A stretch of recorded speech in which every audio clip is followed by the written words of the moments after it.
Welcome to your deep dive. Today, we're going to be jumping into a pretty intense moment in history. You sent us this transcript of Singapore's Prime Minister Kuan on Meet the Press back in 1967. Right in the thick of the Vietnam War. Yeah, right in the middle of it all. This is an amazing find. I mean, it's a window into how the world was looking at America's role in Southeast Asia. Yeah. And Lee Kuan Yew, I mean, talk about a sharp political mind. Always. He had some really powerful things to say, even if they weren't, the most popular opinions at the time. So right off the bat, they ask him if he thinks the U.S. is using its power responsibly in Vietnam. Oh, this is a good one. And his answer? Not exactly your typical diplomatic response. No, not at all. I mean, he compares the question to being asked if he stopped beating his wife. Whoa. Right there, that sets the tone for the whole interview. Talk about making a statement. He's not holding back. No. He's challenging, like this whole idea that American power automatically equals, good. Right. He's saying, hold on, we need a more calculated, more strategic way of using that power. So it's not just about, avoiding bad press or whatever. Right. Yeah. It's about understanding how these actions... the ripple effects. Exactly. It's like throwing a stone in a pond. Those ripples go out, and they affect everyone. He's thinking about how China, Russia, these major players, how are they going to react to what America's doing? Yeah, that makes sense. It's a long game. Right. And you have to be really careful about those unintended consequences. Now, this whole idea of global perception ties into another point he brings up, the domino theory. Yeah. And he uses this great analogy about bamboo bending with the wind. I love that analogy. It's so visual. It really is. So he's talking about the mindset in Southeast Asia at the time, right? Yeah. If let's say you're a smaller nation in that region, and you see the U.S. having a hard time in Vietnam, even if the communists aren't, knocking on your door just yet, you got to think about survival. Right. If it looks like the U.S. might lose, well, you got to do what you got to do. Got to side with the potential winner, right? Even if it's too early. Makes sense. It's about picking the side that'll keep you safe. Yeah. So it's not just about ideology or anything. It's about staying afloat. Exactly. It's like hedging your bets, So this bamboo bending, did that actually happen? Are there examples of that playing out? Oh, absolutely. Look at Cambodia, right? Oh, yeah. They start out neutral, not picking sides, but as the U.S. starts to, falter in Vietnam, the Khmer Rouge, they're backed by China, they start gaining power. Right. And ultimately... they take over. Take over the whole country. Cambodia's leaders, they saw which way the wind was blowing. They definitely did. Wow. And they jumped on what they thought was the winning side. So on one hand, you have this whole bamboo bending thing, this real fear of picking the wrong side. Right. But on the other hand, Lee Kuan Yew is saying that the U.S. really needs to commit to Southeast Asia. Mm-hmm. He even goes as far as comparing the region to Europe. In terms of importance. Yeah, in terms of its strategic importance. He's basically laying down a challenge to the American people. He's saying, look, if you want to succeed here in Asia, you got to show the same level of dedication you had in Europe. Right. This isn't, a quick in and out mission. Right. This requires patience, understanding, and a willingness to stick it out for the long haul. And this is where CETO comes in, right? Yeah. The Southeast Asia Treaty Organization. It was supposed to be like a regional NATO. Yeah. That was the idea. The Asian NATO. But Lee Kuan Yew points out some pretty serious problems with it. Like what? He's not impressed, let's just say. Okay. He's saying it doesn't have the teeth. It doesn't have the same level of commitment that NATO has. Yeah. And he uses this great example when things get really bad in Vietnam. Yeah. Other CETO members, like Pakistan, France, Britain, they all basically sit it out. And don't get involved. They're like, man, we're good. And that just undermines the whole point of collective defense. Right. It's like, what's the point of an alliance if no one's got your back when you need it? Yeah, that's a good point. And it really highlights this difference in how America viewed Europe versus Asia. Yeah. Lee Kuan Yew, he talks about how most Americans have European roots. Mm-hmm. So there's this natural understanding of Europe. Like a familiarity. Yeah, familiarity, a connection. But it's just not there for Asia. And that lack of cultural and historical connection, he sees that as a major obstacle for the U.S. Interesting. He's urging them, to move beyond this Eurocentric viewpoint and really try to grapple with the complexities of Asia. Yeah, to really understand. Not just apply those same old European lenses. He even makes this bold statement that the stability of Southeast Asia is just as important as the stability of Europe. For the whole world order. For the whole world order. I mean, this was a pretty radical claim at the time. Yeah, back then, Europe was like the center of everything. Exactly. But he saw it differently. He recognized that the future was being shaped in Asia. Yeah. And he wanted to make sure that the region had a voice on the world stage. He's not holding back. No, he's not. Okay, so another thing that really stuck out to me in this interview is how much he emphasizes that he's Singaporean, not Chinese. Oh, yeah. There's this point where they ask him to comment on China's future, and he straight up refuses to answer as a Chinese. He's drawing a line in the sand there. It's really striking. I mean, this is about his absolute commitment to building a unique Singaporean identity. Right. Separate from China. He doesn't want to be seen as like China's puppet or anything. Absolutely not. He wants Singapore to be its own thing. That's a power move, especially given all the history and cultural ties between Singapore and China. For sure. It's like he's saying, we're charting our own course here. Exactly. Okay, but at the same time, he gives this incredibly insightful analysis of China's ambitions. He does. And how they might, play out in the region. Yeah, and he doesn't see it as like this straightforward military invasion or anything like that. Yeah. He uses this phrase, make it yourself revolution. Make it yourself revolution. Yeah. Okay, I gotta know more about this. All right, so he's describing a much more subtle approach, right? Okay. It's not about sending in tanks and troops. It's more about, think about it, providing support frameworks for communist movements to kind of rise up naturally. Oh, I see. Within these countries. So it's more like creating the right conditions. Exactly. You create the conditions, you give them the tools, and then you let them do it themselves. That's pretty clever. It's a lot harder to counter than, a full-blown invasion. It's like fighting a ghost. It really is. It makes you wonder what he would have said about China's influence today, right? It does. I mean, and that actually leads us to another key point in this interview. Okay. When they ask Lee Kuan Yew if Singapore would send troops to Vietnam, he basically says, thanks, but no thanks. Wow. So he's trying to keep things good with the U.S. Oh, yeah, for sure. But he's not going to just blindly follow them into what could be a losing battle. He's a pragmatist through and through. Yeah. His first responsibility is to Singapore. Right. To his own people. Yeah, he's got to look out for his own. He's not going to risk their safety for a conflict that might not even be winnable. That's a tough position to be in. It is. He's walking a tightrope. Yeah, he really is. Trying to, keep the U.S. happy. Yeah. But also making sure Singapore survives. And this brings us to another big idea that he talks about. Which is? Asian solutions to Asian problems. Yes.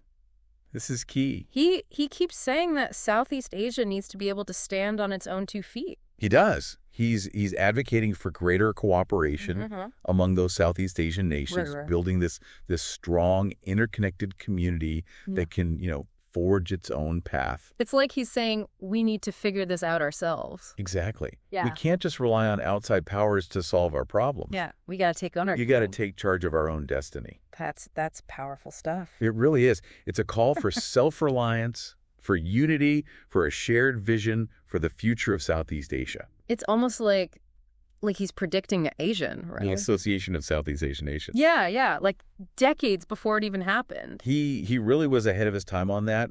But even as he's, pushing for these regional solutions, he's not saying that outside powers have, no role to play. Right. Especially the U.S. Yeah. He actually says that, ideally you'd have this multilateral agreement involving the U.S., Russia. Right. And this is key, China, to guarantee peace in Southeast Asia. So he's not like anti-China, but he wants a Southeast Asia that they can stand on its own. Yeah. They can operate on its own terms. Make its own decisions. Exactly. Right. He understood that China was a major player. Like, you can't just ignore them. Right. You can't wish them away. No. But instead of like confrontation, he's suggesting a more balanced approach. This whole interview, it's packed with so much like insight. It really is. It shows just how pragmatic Lee Kuan Yew was. He was not driven by ideology. You Yeah. know? He was laser focused on solutions. Finding what works. Finding what works for Singapore, for the region. And it's amazing how back in 1967, he's already talking about things that are still relevant today. I mean, regional cooperation, economic integration, managing these big power rivalries. He was like, he could see decades into the future. Yeah, it's incredible. He had this remarkable ability to see the bigger picture, you know, to anticipate trends and to adapt to changing circumstances. He knew the world was becoming more and more interconnected. Yeah. And he wanted to make sure Southeast Asia was ready for it. And it's striking how his concerns about America's commitment to the region. Yeah, how those echoes, even today, especially with all the tension between the U.S. and China. It's like, you know, he hit the nail on the head. Yeah. This question of whether America will really stay engaged in Asia, that's a big one. It's still a major issue. One thing that I found really interesting was how he emphasizes the human side of things. Oh, yeah. You know, he's not just talking about governments and armies. Yeah. He talks about winning hearts and minds. Both. Both in Southeast Asia. Both in Southeast Asia, yeah. And back home in the U.S. Absolutely. That's a constant theme throughout the interview. Yeah. He knew that military power, it wasn't enough. Right. You have to understand the local context. You got to build trust. Yeah. Show genuine commitment to the people. And for the U.S. to really succeed in the long run, he knew they had to convince the American people that this fight was worth fighting. He talks about, you know, the mothers and fathers watching their sons go off to war, the anxieties of everyday people. Yeah, the people caught in the crossfire. It's really powerful. He brings it back to the human level. Yeah. And it makes his message so much more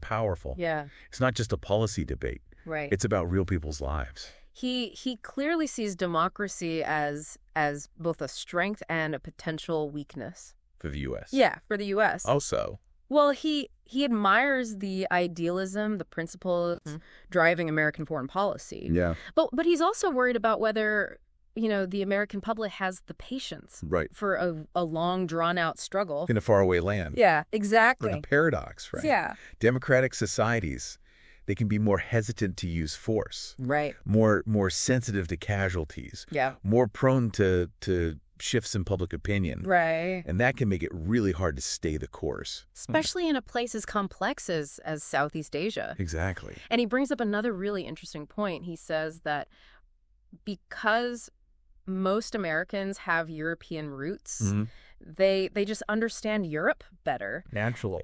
And he suggests that this lack of understanding of Asia, this historical distance, could actually be a problem for the U.S. A big problem. Yeah. He's saying you got to move beyond those European lenses. Yeah. You got to really grapple with what Asia is, what it's about, how it works on its own terms. And he even put some of the responsibility for America's success in Asia on the shoulders of everyday Americans. Oh, wow. He's saying it's up to the people, ultimately. That's powerful. It is. He's calling for a national conversation, really. Yeah. About America's role in the world. He's basically saying it's not just up to the government. No. It's up to all of us. To educate ourselves, to engage, to learn, to make our voices heard. He's trying to make them see that this is a fight worth fighting, but also that it's going to take a long-term commitment. A marathon, not a sprint. And not just from the government. From the people. From the people. American people as a whole. You can feel that urgency in his voice. Like he's trying to shake them awake. To wake them up. And say, this matters. This is about the future of our world. It's not just some faraway conflict. Right. It has implications for everyone. Yeah. He's not mincing words. Not at all. And it's interesting how he contrasts the American experience in Europe with its involvement in Asia. Yeah, he points out how much easier it was for the U.S. to get everyone on board for action in Europe. Right. And that's partly because of those shared cultural and historical ties. It makes you wonder how things might have gone differently, you know?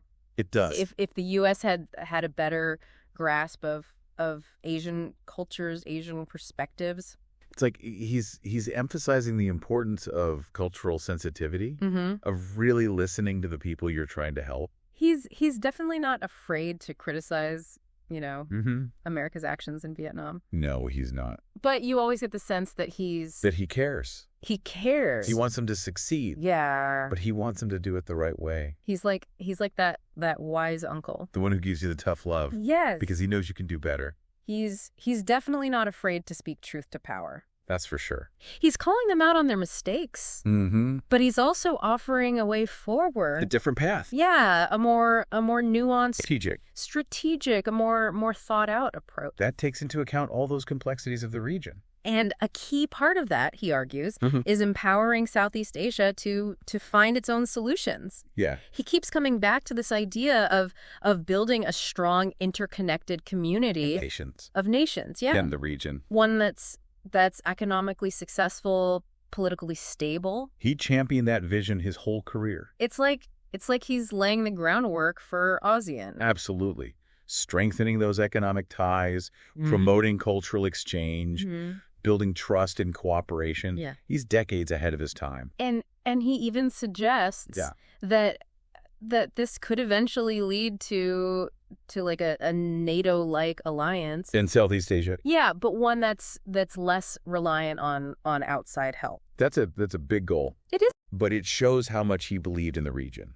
Yeah. He wanted to see a Southeast Asia that could defend itself. Right. Not one that was always depending on other powers. And he makes it clear that this security arrangement, it shouldn't just be, the U.S. and its allies. No. He says Russia. Yeah. And most importantly, China. Got to include China. They need to be part of it. He knew that excluding China from any kind of lasting security framework would be a disaster. Yeah. It would just create more tension, more instability. That's something we're still struggling with today, right? It is. Figuring out how to deal with China's rise. Without starting a war. Yeah. It's a tough one. Lee Kuan Yew's, his insights, they're incredibly relevant to what's happening now. To the situation today. He understood that China's growing power was going to reshape everything. Right. The whole regional order. Yeah. And the best way to handle it was through dialogue, engagement, finding some kind of common ground. He cautions against trying to contain China or treating them as an enemy. Well, pushing them into a corner. Yeah.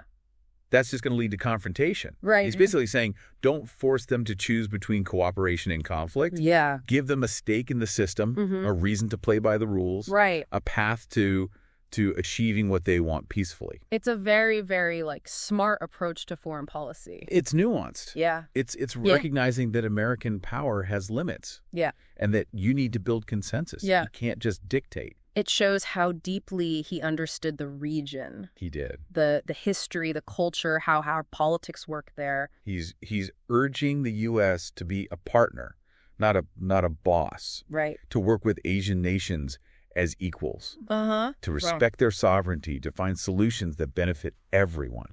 It's fascinating how he weaves together all these different ideas. What do you mean?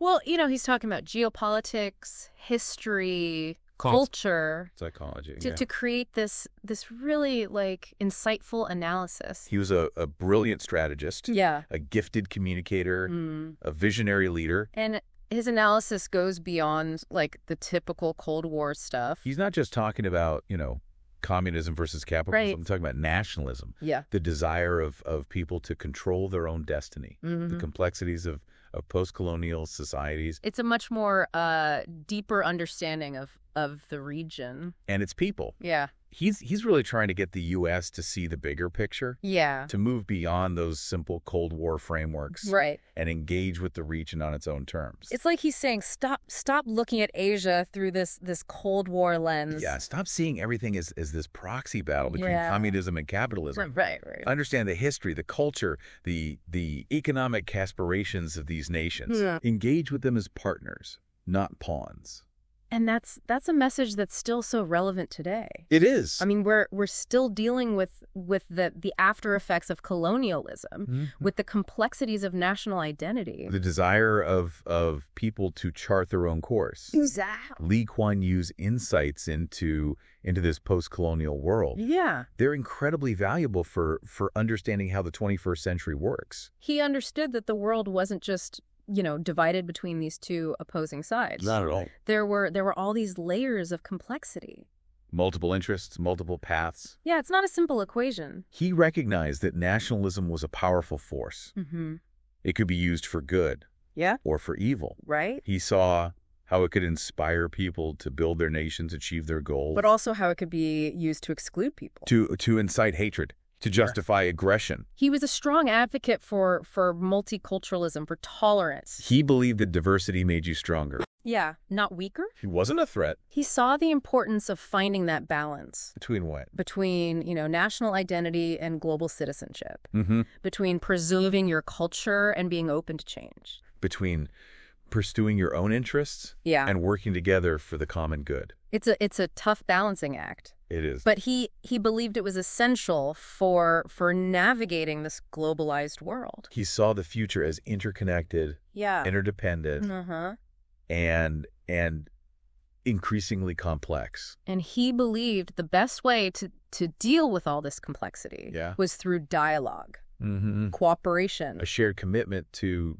building a better future. For everyone. He was a pragmatist, a realist, but also an optimist. Yeah. He didn't shy away from the challenges, no, but he believed in human ingenuity and the potential for progress. It really makes you think about, how much we can learn from other...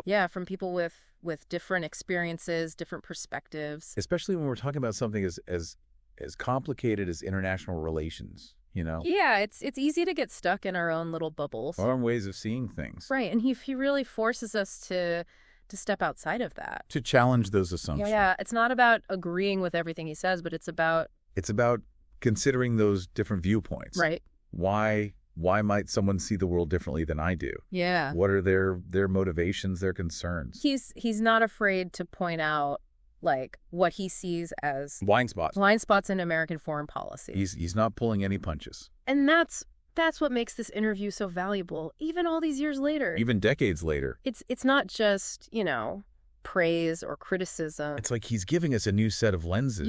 Yeah. To look at the world through. We see the bigger picture, how events are connected, the long-term impacts of decisions. He's basically saying, okay, here's what you need to know about Asia, the forces at play, what's at stake. If you want to get this right. You got to listen, you got to learn, and you got to adapt. It's a crash course in Asian geopolitics. But also a call for humility. Yeah, for empathy. A reminder that foreign policy, it's not just about power and strategy. Right. It's about people. It's about relationships. That's about building a world where everyone has a chance to thrive. Yeah. To succeed. It's like he's saying that sometimes to win, you have to understand what it feels like to lose. To see things from the perspective of those who've been on the losing side. Yeah. That's how we build bridges instead of walls. This whole interview, it's a powerful reminder that history isn't just, dates and facts in a textbook. It's not just something that happened in the past. Yeah, it's a living force. It shapes our world today. It really does. That's why we study history, right? Yeah. Not just to memorize. Right. But to understand... To understand the patterns, the causes and effects. Ripples that continue to this day. The past is never really past. It informs who we are. Yeah. The choices we make. Well, that was quite a journey through Cold War history. It was. Lee Kuan Yew's Meet the Press interview, wow. It gave us a lot to think about. A lot to unpack. And it's amazing how many of his insights are still relevant today. They really are. I mean, the relationships between these powerful countries, the anxieties of the smaller countries caught in the middle. The search for regional solutions, it's all still playing out. He was definitely ahead of his time. Decades ahead. Now, here's a thought for you to ponder.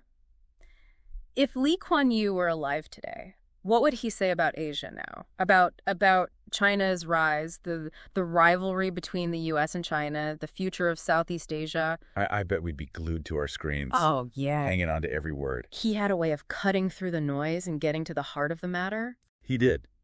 He'd challenge us to think critically, to question our assumptions. To engage with the world in a more thoughtful, a more nuanced way. He'd remind us that the choices we make today shape the world of tomorrow. And that's a responsibility we all share.